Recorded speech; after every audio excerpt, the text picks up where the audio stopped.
Corona কি আবার নতুন রূপে ফিরে এলো? আবার কি হতে পারে লকডাউন? সম্প্রতি চীনের কিছু ভিডিও সোশ্যাল মিডিয়াতে ভাইরাল হয়েছে, যাতে দেখা যাচ্ছে হসপিটালে মাস্ক পরা লোকের ভিড়, ঠিক করোনার সময়ের মতো। হ্যাঁ, সেই চীন, যেখান থেকে সারা পৃথিবীতে ছড়িয়ে পড়েছিল কোভিড-19।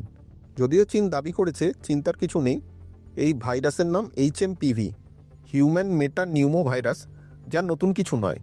প্রতি বছর শীতকালে এর প্রাদুর্ভাব দেখা যায় এবং এবারেও তাই হয়েছে এবং পরিস্থিতি খারাপ কিছু হয়নি। তবে চীনের দাবি কতটা সত্যি সেই নিয়ে সংশয় থাকেই। ভারতীয় বিশেষজ্ঞরাও এই ভাইরাসের সাথে পরিচিত। এই ভাইরাস নতুন কিছু নয়, তবে এর কোনো নতুন মিউটেশন ঘটেছে কিনা তা এখনও নিশ্চিত করে জানা যায়নি।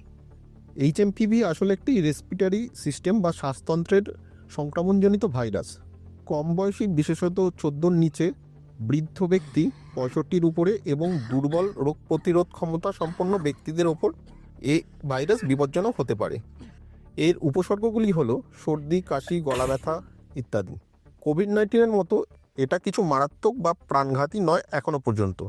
Directorate general of health services জানিয়েছে যে এ নিয়ে চিন্তার তেমন কোনো কারণ নেই।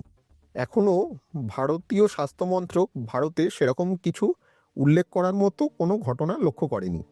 তবে তারা এটাও বলেছেন যে সাবধানের মার নেই, তাই কিছু সাবধানতা অবলম্বন করা ভালো, যেমন হাত স্যানিটাইজ করা, সর্দি, কাশি, গলা ব্যথা ইত্যাদি হলে প্যারাসিটামল খাওয়া এবং দেরি না করে ডক্টরের পরামর্শ নেওয়া ইত্যাদি। তাছাড়া কারো এই উপসর্গগুলি দেখা দিলে খুব প্রয়োজন না পড়লে পাবলিক প্লেসে না যাওয়া। এই ভিডিওটির উদ্দেশ্য কোনোভাবেই ভয়ের সঞ্চার করা নয়, বরং সচেতনতার মাধ্যমে সতর্কতা বাড়ানো। কারণ prevention is better than cure.